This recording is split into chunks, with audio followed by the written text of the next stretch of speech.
മായേ, മായേ, ഇവിടെയുള്ളവരൊക്കെ എവിടെ പോയി എന്റെ ഈശ്വരോ? മായേ, ഷോ. ഏട്ടാ, നീ കിച്ചണിലായിരുന്നു. ഏട്ടാ വിളിച്ചത് കേട്ടില്ല.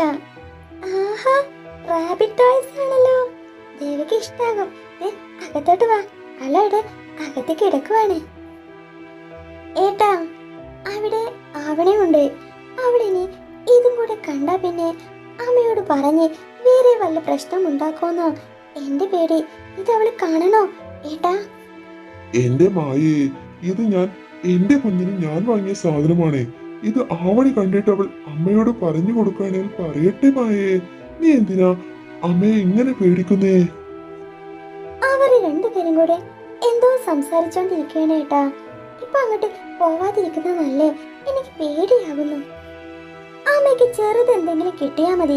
ആവണിക്കില്ലാതെ ദേവിക്ക് മാത്രം കൊണ്ടുവന്നാ പിന്നെ അത്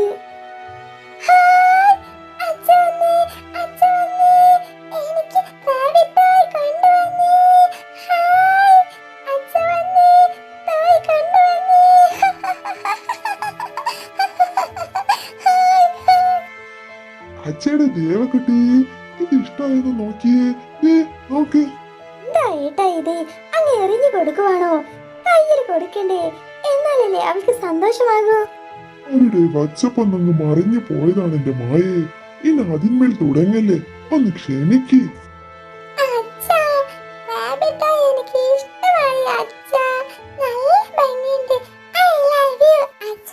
ഓ പിന്നെ ദേവ, കളിക്കുമ്പോ ആവണിയെ കൂടെ കളിക്കാൻ കൂട്ടണം. രണ്ടുപേരും അടി കൂടാതെ കളിക്കണം. അച്ഛ പറഞ്ഞത് മനസ്സിലായോ?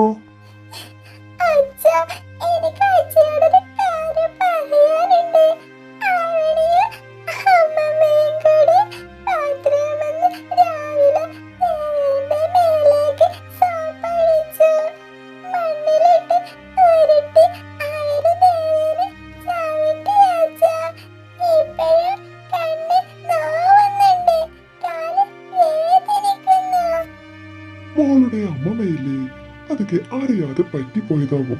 ഞാൻ ക്ഷമിക്ക് ദേവാ.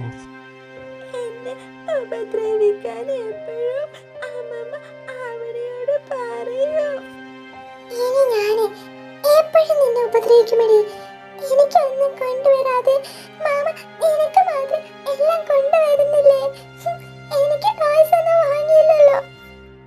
അവണി, ഇനി ദേവനെ ഉപദ്രവിക്കരുത് അവണി. ദേവക്കുട്ടി പാവമല്ലേ. ദേവക്കുട്ടി നമ്മുടെ വീട്ടിലുള്ളതല്ലേ. അവളെ ഉപദ്രവിക്കരുത് കേട്ടോ. മാമ, എനിക്ക് അതുപോലത്തെ റാബിറ്റ് വേണം മാമ. അവൾക്ക് മാത്രമല്ല, എനിക്ക് വേണം. കഴിഞ്ഞ ആഴ്ചയല്ലേ മായെ ഒരു ആനയെ കൊണ്ടുവന്നേ? അത് അവണിയല്ലേ എടുത്തേ? നിനക്ക് ഓർമ്മയില്ല അത്?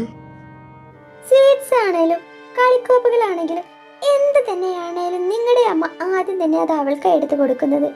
ശ്യാമ കാണാറില്ലേ? പിന്നെ എന്തിനാ ഇങ്ങനത്തെ ഒരു ചോദ്യം ചോദിക്കുന്നേ? എനിക്ക് റാബിറ്റ് ഇല്ലല്ലോ. എനിക്ക് റാബിറ്റ് ആണ് ഇഷ്ടം. മാമ, എനിക്ക് റാബിറ്റിനെ വാങ്ങി തരാമോ മാമ? അവളുടേതൊന്നും എന്നെ തൊടാൻ പോലും സമ്മതിക്കില്ല അച്ഛാ. എന്നെ ആരെയും കാണിച്ചിട്ട് പോലുമില്ല.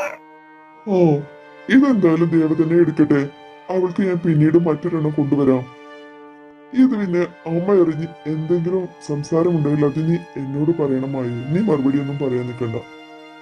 എന്താണെന്ന് അറിയില്ല, വല്ലാത്ത ക്ഷീണം. കുറച്ചു നേരം ഞാനൊന്ന് കിടക്കട്ടെ.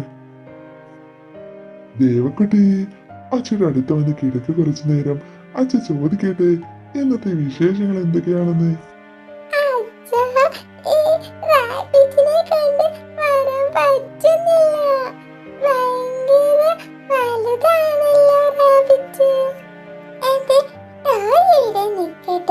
ഞാൻ അച്ഛയുടെ അടുത്ത് വരാം.